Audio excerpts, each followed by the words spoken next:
আপনার ভোটার কার্ডটি যদি হারিয়ে গিয়ে থাকে বা নষ্ট হয়ে গিয়ে থাকে, আপনি খুব সহজেই ফোন দিয়ে 2 মিনিটে ডাউনলোড করে নিতে পারবেন। কিভাবে করবেন? চলুন দেখে আসা যাক। এর জন্য আপনি প্লে স্টোরে আসবেন। প্লে স্টোরে আসার পরে ইসিআই নেট এই অ্যাপসটি ইনস্টল করে নেবেন। ইনস্টল করে নেওয়ার পরে দেখুন ডাউনলোড ই ভোটার, দেখুন এখানে ক্লিক করবেন। ক্লিক করে আপনার মোবাইল নাম্বারটি দিয়ে লগ ইন করে নেবেন।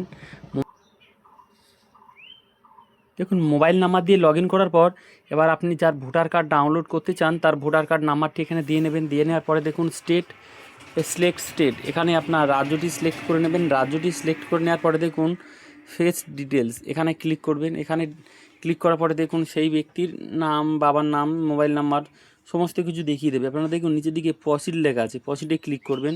প্রসিডে ক্লিক করার পরে দেখুন এখানে দেখুন সেই নাম্বার একটি ওটিপি যাবে, তার রেজিস্টার ফোনে একটি ওটিপি যাবে। ওটিপিটা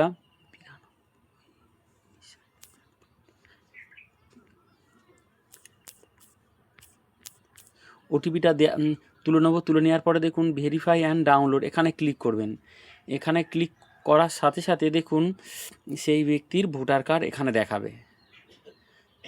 এরকম খুব সহজ, আপনি চাইলে এখান থেকে স্ক্রিনশট করে নিতে পারেন, বা এই যে নিচের দিকে লেখা আছে শেয়ারে মেরে প্রিন্ট করতে পারেন।